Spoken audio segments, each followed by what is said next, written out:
சென்னையிலே ஃபேமஸான பல்லாவரம் யா மொய்தீன் பிரியாணி கடைக்கு தான் வந்திருக்கோம். இன்னைக்கு என்ன வாங்கியிருக்கோம் பார்த்தீங்கன்னா, அவங்க ஃபேமஸ் மட்டன் பக்கெட் பிரியாணி தான். 4 to 5 people சாப்பிட்ற மாதிரி. இதோட ரிவ்யூ தான் பார்க்க போகிறோம், வாங்க பார்க்கலாம். ஸோ இவங்க ஃபர்ஸ்ட் என்னென்ன கொடுத்துருக்காங்கன்னு பார்த்தீங்கன்னா, ஆஸ் யூஷுவல் கத்திரிக்காய் தொக்கு, வெங்காய ரைத்தா, பிரெட் அல்வா. பிரியாணியோட குவான்டிட்டி பார்த்தீங்கன்னா 4 to 5 people தாராளமாக சாப்பிடலாம். டேஸ்ட் வைஸ் பார்த்தீங்கன்னா யா மொய்தீன் பிரியாணி சொல்லவே வேணாம், செம்ம டேஸ்டியாக இருக்கும். இது வந்து சென்னையிலேயே ஒன் ஆஃப் த பெஸ்ட் பிரியாணின்னு சொல்றதுல தப்பே இல்லைன்னு நான் நினைக்கிறேன். பீஸ் வைஸ் பார்த்தீங்கன்னா தாராளமாகவே போடுவாங்க. ஸோ மற்ற பிரியாணி ஷாப் கம்பேர் பண்ணீங்கன்னா பீசஸ் வந்து கவுண்டிங்ல தான் போடுவாங்க, இங்க தாராளமாவே போடுவாங்க.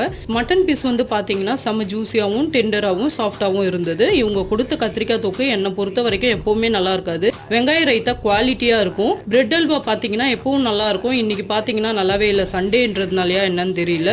பிரைஸ் வைஸ் பாத்தீங்கன்னா எப்பவும் 1400க்கு தான் வாங்குவோம், இப்போ 1500க்கு ரேட் இன்க்ரீஸ் ஆயிருக்கு. ஃபைனலா பல்லாவரம் யா மொய்தீன் பிரியாணி ஒர்த்தா இல்லையான்னு என்னை பொறுத்த வரைக்கும் கேட்டீங்கன்னா ஒர்த்துன்னு தான் சொல்லுவேன். மறக்காம சப்ஸ்கிரைப் பண்றேங்க. பாய்.